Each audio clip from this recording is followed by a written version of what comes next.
Hi guys, welcome to this most self-indulgent video that I can possibly make on this channel. I thought I don't have any material which is any content which is short for this coming Wednesday. So I thought I'll do a Q&A. Although most of the people knows most of the things about me through Instagram, I thought still do a Q&A. But I'm so glad. Like the kind of question that I got was not about me, rather than more about what I think about certain things or how I dealt with what I feel, what are my thoughts, and not basic like how old are you, where are you from kind of question. I'm so glad it's not like that because I love talking. A lot of philosophical gyan. Hashtag Fari ka gyan. If you haven't already, maybe go and check out Instagram with hashtag Fari ka gyan. Anyway, so let's get into this video. And I made green tea for myself, and it's just 8 p.m. on a Monday. And I asked this question on Instagram, and I'm gonna answer them now. Okay, let's get to the bottom of it and start with the first question, which is very basic. Are you single? Yes, I am single. And I'm very shocked that you didn't figure that out with all my crying that I do on social media about me being single.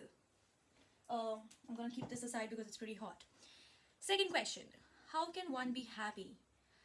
I think if your source of happiness is dependent on you, then it's very easy to be happy. If like the moment you realize there are certain things or certain humans that are bringing you constant stress or making you anxious all the time, those are the people and the situation which is blocking your way to happiness. And I like to distance myself when I see a person making me feel anxious 2 3 times in a row. Not that not I'm not saying that that person is a wrong person or a bad person. Maybe in this particular situation or in this particular phase of my life, I would rather not interact with that person because they're not bringing me happiness or joy. Plus, my major source of happiness is dependent on little things in life. It's very like independent of humans, whereas it is somewhat related to how people react to certain things, especially like if they're reacting to me and if their reactions are not pleasant, then I start overthinking and I'm like blocking my mind from being happy because I'm investing that time in overthinking or stressing. So that's what I'm trying to convey is I try to block sources which brings me stress so that my mind is not blocked with stress and um, I can cherish little moments and be happy. But at the same time, it's very easy to say. But if a person is going through some things in life, for that kind of person, these words are just words. So maybe just hang in there if you're going through something, and make sure that you're surrounded by lovely people who are not giving you stress. And also remember that you are an awesome person. It is difficult to stay motivated and pursue all goals and not letting go in between. How you manage it all. So few years back in time, a lot of my goals were dependent on what others expect from me. Whereas now, most of my goals are dependent on what I want from my life or what I want to bring to someone else's life.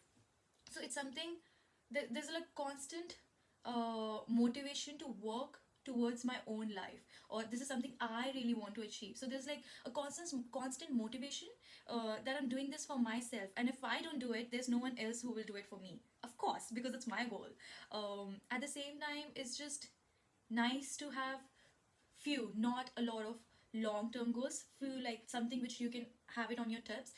Then you start dividing your sub goals, which are like short term goals, and you start working towards it. So when you achieving those short term goals, you know that your long term goal is not far away. So when you keep yourself motivated because you can see checking all these bullet points which will contribute to that long term goal. And even if you're not able to check those little tiny goal, short term goal for that particular moment, you can always replan your path to that long term goal. So it's like in your control because it's your goal. Having said that, it's not like I'm always 24/7 super motivated. There are days when I do nothing, and even though I've planned a lot of things, time doesn't work in my favor, or something comes up, life comes in between. So there are days when like my day doesn't go according to the plan, and that's okay. That's what life is. At the end of the day, as long as you got to rest or you got to have your me time, it's okay to not feel motivated that particular day. When are you getting married again? I don't know. Whenever I'm in love again, like whenever I'm in a healthy relationship, I'm happy to get married. How do you get up again after failure?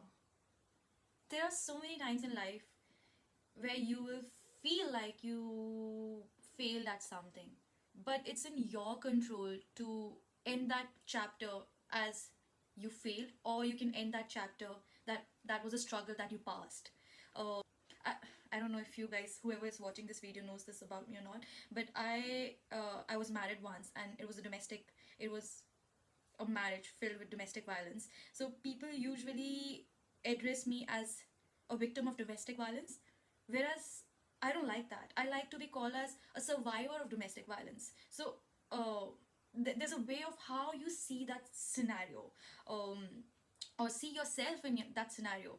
Of course, I didn't stand up for myself at that time when it was happening, but when I did, I but when I did not constantly talk down to myself saying, oh, you did not stand up at that particular incident when that was happening. The fact that eventually I got the courage to take stand for myself, it itself shows that I failed at that time, but I recovered and I got the courage and I worked on myself. So now that failure doesn't count because now I'm an improved person. Similarly, so when you say like how to get up again after failure, don't let that chapter end. Work on yourself, see where you went wrong or where you could have done better, and get up again and do like live your life with those learned lessons. So that's not a failure anymore because you recovered. And I'm not able to find this, so I'm gonna keep this aside. um, and my tea. Oh yes. Okay. Next question. Do you prefer boys or girls? Oh, uh, depends. So depends what you're asking. So if it's about if I prefer boys or girls in terms of relationship, love, sexually, I definitely prefer boys. And I've given a real good thought about it. Trust me, I have. After having few failed relationships, what if my sexuality is not heterosexual? And maybe that's why I'm having all these failed relationships. There was even a time where I thought that maybe I'm asexual. I think it was more like a breakup phase what I was going through, where I was giving all these thoughts.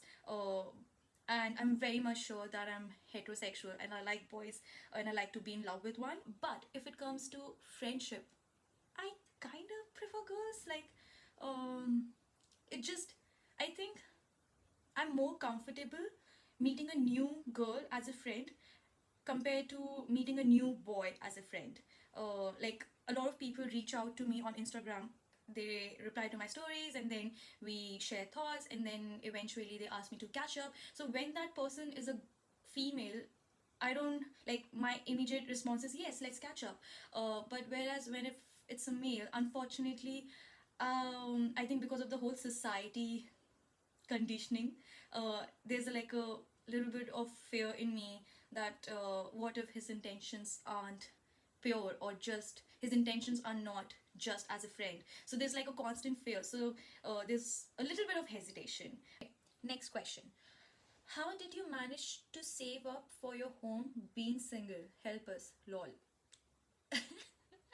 I like how you added being single, because being single is an expensive thing in itself. What I do, whenever my salary comes in my bank account, there's some percentage of that salary that and it's the percentage is different in different scenarios of my life. Before I invested in this place, my 50% of my salary was going in my savings account. Basically, I get interest every month on the money that is there in that account. So I used to, as soon as my salary used to come in my account, some percentage of that salary immediately I transfer into my savings account, and then I try to manage my life in that amount which is left in my account. Other thing that I consciously did is, so this is my theory, that you can control how much money you spend on food or on travel or on activities, but the rent will always be the same, irrespective for that particular weekend you were out of the city, but still you're paying rent. So rent is something I consciously made sure that it's not high, and instead of renting a whole house or a whole apartment, I always prefer renting a room in a house. And if you live in Auckland or if you live in New Zealand, you know Trade Me, the website, there's a category called Flatmate Wanted. The beautiful houses that are available, that is advertised on that category, where people are looking only for a flatmate. So basically you're renting a room instead of a house, and that way your rent becomes cheaper. Next question is how to be financially stable. So the thing is, I just answered how I saved just answered how I saved for this apartment. Whereas personally feel that at this particular time I am not financially stable, mainly because if you compare, like I was renting a place and paying 250, whereas now I'm paying about 1300, which is exclusive. 1300, no sorry, 750. 1300 is fortnightly, which is exclusive of all the bills. So like I'm still trying to balance my life, because I was living a luxurious life before this, where I was getting my manicure pedicure done, eating out every day, whereas now I'm like compromising on these little happy moments, and trying to cook at home. So like I'm still doing the hit and trial method at this particular phase of my life. And I think over here you can see, it says broke till payday club, which I actually belong to. So right now my salary comes in, I pay the mortgage, I transfer the money to my savings account, and then I transfer money to cover all my bills and insurances, and then I'm left with nothing, to be honest. So I don't know if I'm actually financially stable at this particular stage, but I'm working towards it. When I say financially stable, I know a lot of you might feel that, oh, what are you talking about? You own an apartment. Of course, you're financially stable. But I think I consider financially stable when I have money in my account and I can buy something which I want. For example, and this is something I used to do before as well. For example, I wanted to buy a curler, and I know that it costs $300. So I was consciously saving some amount and saying no to some plans so that I can save that money and save $300 so that I can buy this particular product. So these are like little goals that I make in terms of financial thing. But the fact that I didn't have $300 to spend right away to buy a curler makes me think that I'm not financially stable right now. Do you think life is easy when you're in a relationship or marriage? Uh, like I have a yes answer and a no answer. No answer because it wasn't easy when I was in one. Whereas I think so. This is what I let me get into it. So when you're in a this is my feeling. This is completely based on my experience. There's no right or wrong in this. When you're in a relationship, you might have problems within your relationship, and it might be causing a little bit, a lot, maybe mental health issues, emotional health issues, maybe even physical health issues if it's a violent relationship. um, but at the same time, I think having someone who you can call your husband or your boyfriend, and I don't know about boys, but this is what I've observed. So as a female, if I have a partner, then the outside world will see me complete, and if I don't have a partner, they will always, like most of the time, they will judge me. This is something I observed last year when I was dealing with a chapter of my life. Of course I have issues, right? Everyone does. And so how to frame this without revealing what exactly I was dealing with. um, okay, let's say I have, which I do have, trust issues. So if I have trust issues and I have a partner, like I'm in a relationship, people might ignore my trust issues, like they will let it go. But because I'm single, and I don't have a partner, they see me incomplete, and me having trust issues will be a big topic of discussion. What I feel like, if you have a partner, they will ignore your negative qualities or flaws to some extent, whereas if you're single, they will amplify in while discussing those same qualities. Yeah, I don't know if I framed that right or not. Will you be comfortable with your boyfriend being friends with his ex? Of course. I am friends with my exes, except a couple of them. I'm friends with my exes, and to be honest, I don't see a problem. Whereas, like, if you've broken up, I think there needs to be a certain period of time where there is a no interaction, like there's a no talking phase, because at the end of the day we are humans, right? So of course, if you're ending a relationship, it doesn't work as a switch like, oh, my feelings are off because this relationship has officially ended. Feelings will stay there for a while, so maybe wait to a time where you both have moved on from that relationship, um, and then get back being friends.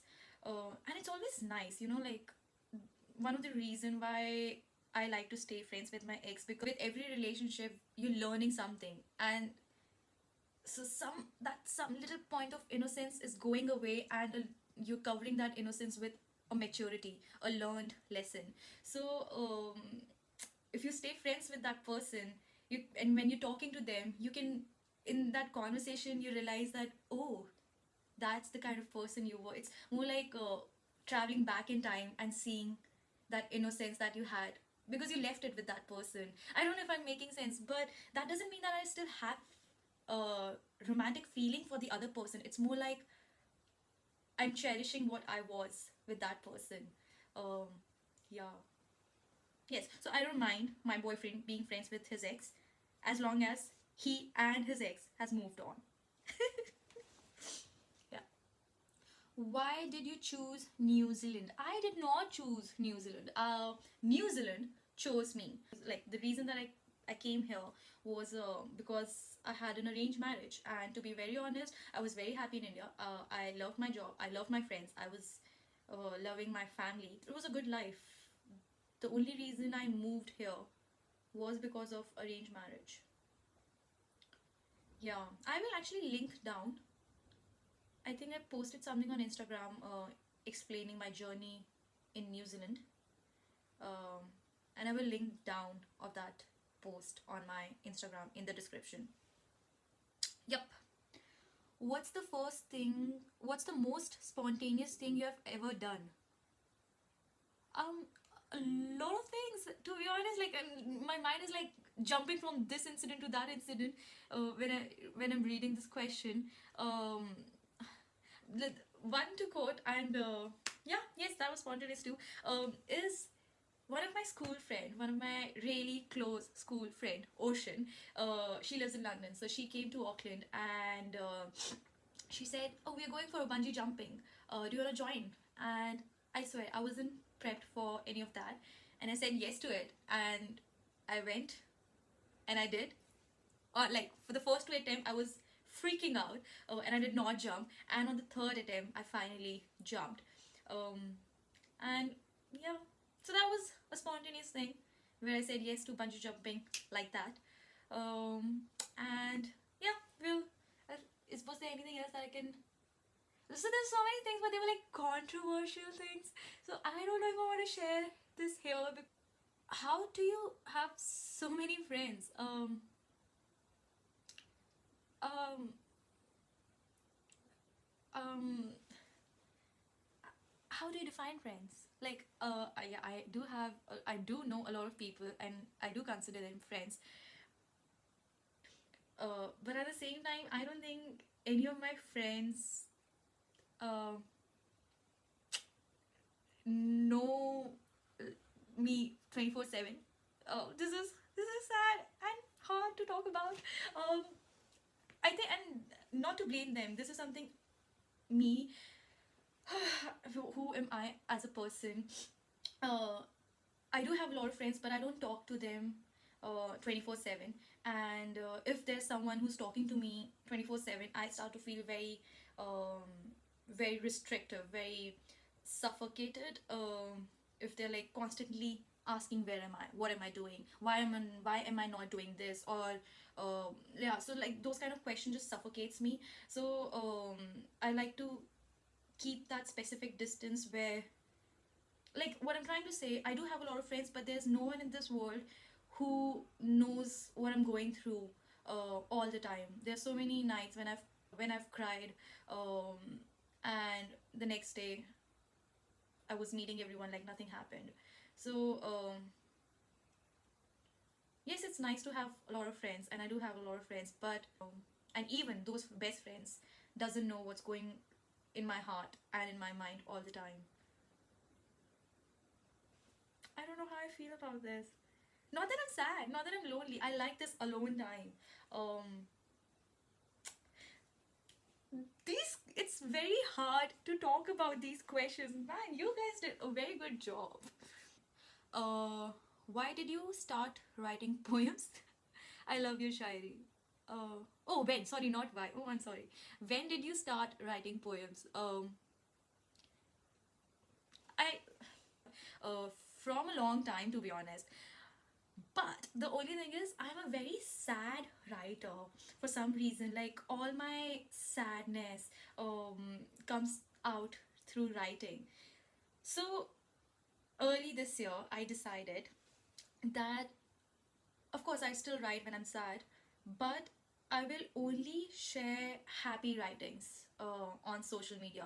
Not because social media wants happy thing, mostly because this is my way of manifesting the happy moments, and this is something I'm consciously doing. So every time I'm writing something sad, I finish it, but then I imagine myself in a happy place with that sad experience, what I got to experience through that sad moment, and learning from that, and what my life will be in a happy, like what my life would be in future where I will be happy because I've experienced the sadness. So whenever I write, I imagine whenever whatever I'm sharing on uh, this is wind, whenever I'm sharing on YouTube my shairi, there's always a hope moment. So this is me manifesting my life through poetry on YouTube.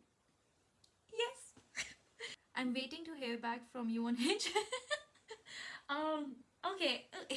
People who don't know about what Hinge is a dating website app, and I am on every dating app possible. And I'm sorry for all these people who are waiting there to hear back from me. And I think it's little unfair. And I'm the culprit here, that I made my profile and then I'm not active there. And I think I should, the fact that I'm not active there, I should delete my profile. And let's do that. Type delete. Let's do others. Delete account. Delete. Delete.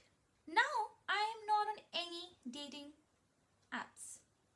Thank God. It was such a pressure. So coming back to this question, which was not a question, I'm waiting. It says I'm waiting to hear back from you on Hinge. I'm sorry, I'm not on Hinge. I can't reply you. Sorry. How's the cooking going on? That's the next question. It's going on fine. Um, um, I'm not enjoying it, but I gotta do it. So it's going on fine. I'm gonna cook paneer tonight, for tomorrow's lunch. So that's how it's going on. Do you regret having an arranged marriage?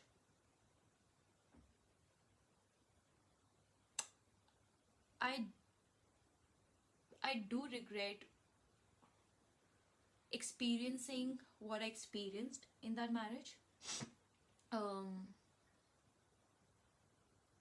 yeah, like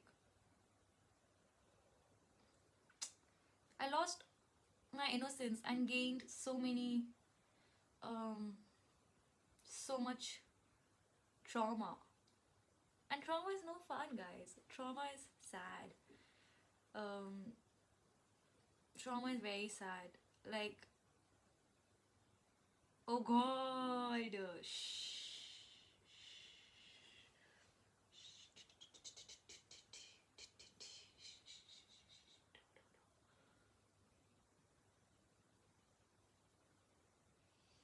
Oh my God, can you stop? No, I cannot.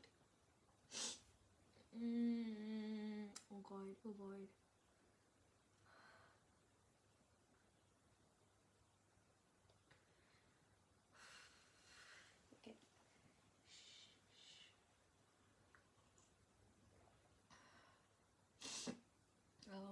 No, guys.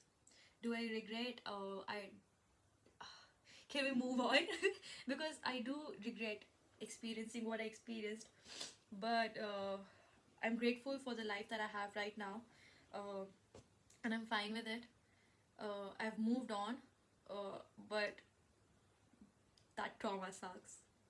Oh God, how are you? Don't. Oh my God.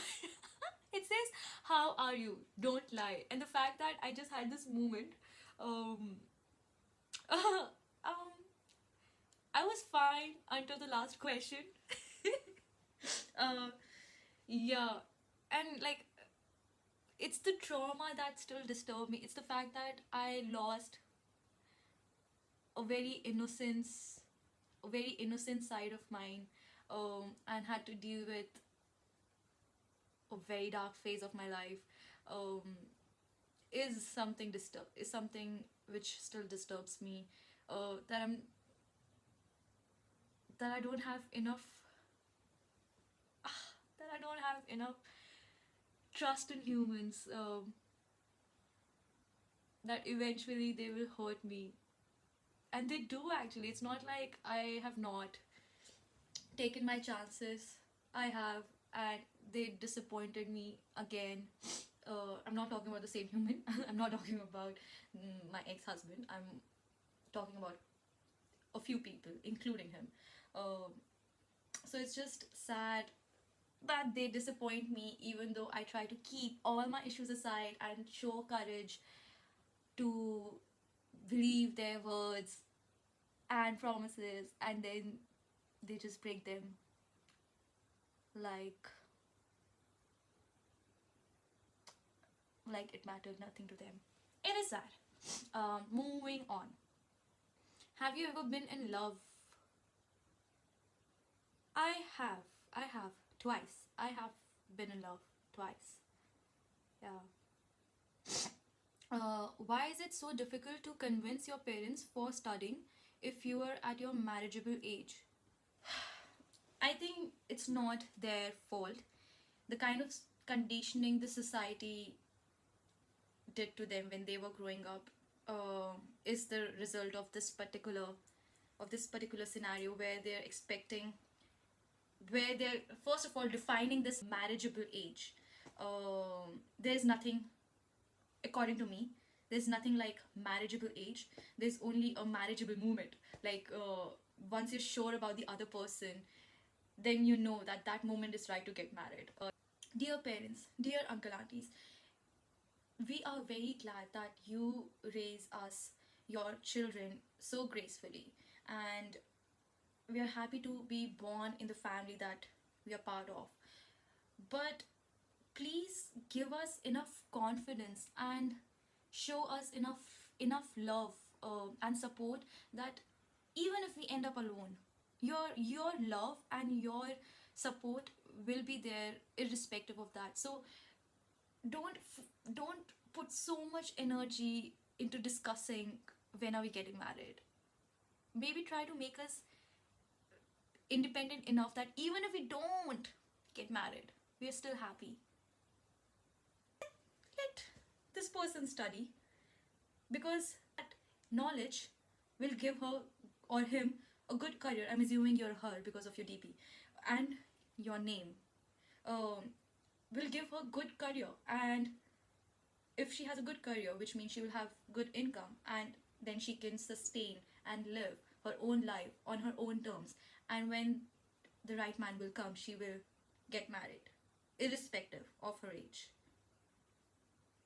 We really need this. We really need your support, dear uncle, aunties, and parents. Yeah.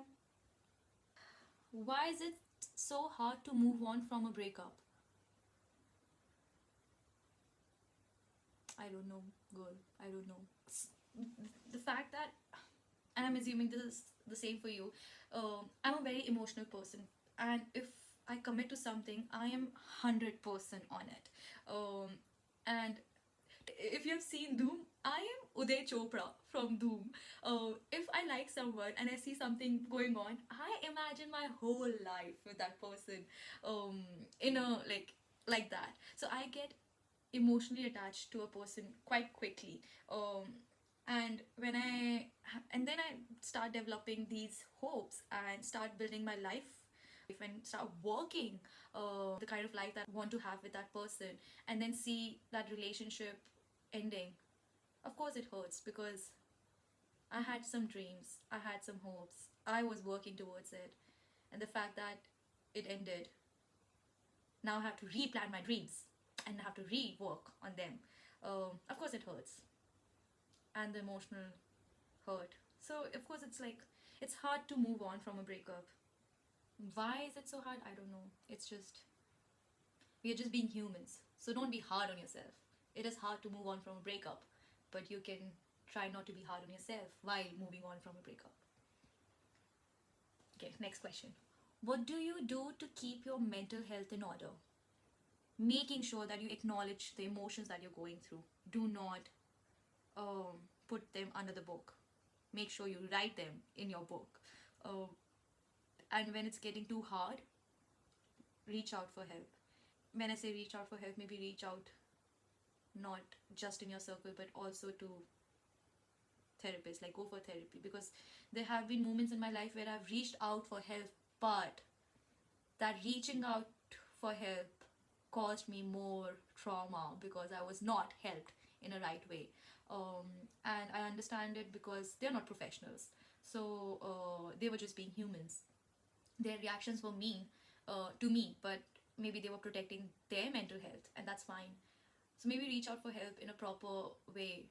Go for therapy when it's needed. So don't take yourself for granted. There's so many other people out there who will do that for you, but you don't do that for yourself. Okay? Do you feel any anxiety about being single and ticking clock?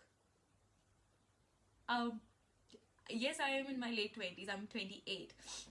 And do I feel any anxiety about being single? Yes, I do. Yes. And ticking clock. Sometimes I don't think it in a way. Oh, my clock is ticking and I need to get something done. But there are moments when I really, really, really want kids. Like, I want a kid. But then there are moments, oh god, I won't be able to travel, and there will be so many expenses. I don't know if I'm ready for it. I'm definitely not ready for it at this particular moment. But this is and plus I don't have someone in my life. But having said that, I have a plan to do that. So like, I have a plan, even though I don't have someone in my life. So this is somewhere in my head that if by 30 I don't have a partner, and I'm working to be more financially stable in the next 2 years, have enough savings. So by the age of 30, even if I don't have a partner, I'm gonna get a baby. I'm gonna get a sperm donor, donate sperm somewhere, or might have donated already. Get those sperms in here and have a baby, and will be a single mom. So in next 2 years, that's my plan. I'm gonna work really hard, save some money, and the moment I'll turn 30, I'll start thinking when is the right time to have a child, and I will have one, irrespective of a partner. I'm gonna raise some beautiful kids. How to get a job as an international student? Making sure your LinkedIn profile is up to date. Make sure that your bio is up to date. Make sure I've listed all the experience that you've gained throughout, even if it's working for a small project. Make sure that it's there on LinkedIn. Make sure that your education is up to date, and write some sort of info on what you studied at that specific course. If you're doing something really good in a specific subject, or you want to get into a specific industry and you have worked on some projects, ask for recommendation from your lecturer or the person that you deliver that project to. People love to read recommendation. They really rely on those recommendation, because the fact that if a person is recommending you on LinkedIn, on an open platform like LinkedIn, shows that they have that confidence in you to recommend you openly. And for a person who's reading that recommendation, it's nice to see that there are people vouching for you openly. And go to as many networking events as possible, meet new people, make sure that you have your elevator pitch on your tips. So when you meet a new person, you are interacting with them, introducing yourself with a lot of confidence. And after the networking event, come back home and add them on LinkedIn, send them an email saying that it was nice meeting you, and maybe write a bit brief on what you guys talked about. um, it shows that you're a very reflective person. What even this is something I did when I was looking for a job right after uni, is I wanted to get into data analytics and data science space. So I searched on LinkedIn on like all the people that are in the same industry and working in the kind of companies that I want to be part of. And I sent them a message saying that I am studying this in this course from AUT. I want to get into this industry. And it would be lovely to catch up with you over a coffee. And people love that. People love to meet new people, love to see that you're taking that initiative. That's how you build network, to be honest. Like my first job was the person who contacted me on LinkedIn rather than me applying for that role. So they must have heard some good things about me and found me on LinkedIn and reached out to me asking that we have this position, are you interested? And then I interviewed for that particular position, went through 2 interview rounds, and ended up having that. So networking, especially here, is very important. And genuinely network. Don't just network for the sake of networking. Make sure you remember people when you're talking to them if you have met before. Like the first step is to have very up to date LinkedIn profile. Yes. So now it's time for last question. And the last question is, how do you make life so effortless? Palak, that's you, isn't it? I don't know how to answer this question. I don't know. I genuinely think it's because the kind of people I have in my life. And when I say the kind of people I have in my life, you are included in that. Life will never be easy. Just making sure when you're going through a difficult time that it's going to be over. It's going to be over soon. And you are going to be there for yourself um, throughout this phase. And just that hope will make you keep going. And you will look for happy moments. And thus, your life will your life will seem effortless. Whereas you're putting a lot of effort. But it will look effortless. Because you're being authentic. So when you're sad, you're sad. When you're happy, you're happy. You're being genuine. And genuine is effortless. When you don't have to pretend. That's effortless. Yes, we got our answer. So, how I make life look so effortless is because I don't feel the need to pretend something. When I'm sad, I'm sad. When I'm happy, I'm happy. So when I don't feel like pretending something, means I'm being genuine, and genuine is effortless. Whew. So yeah, that was the last question, and I hope you had a fun time watching this video, and I hope I haven't said anything objectionable or rude while answering any of those questions. If I did, please forgive me. I'm a human. Sorry, and I'll correct myself. It's 10:02 p.m. So I think I'm gonna go sleep now. And is there anything else that I need to say? Please subscribe, like, share, comment. Tell me if you want me to answer any of your questions which were not covered in here. Don't be mean. Be kind. Laugh. Enjoy. Okay, bye.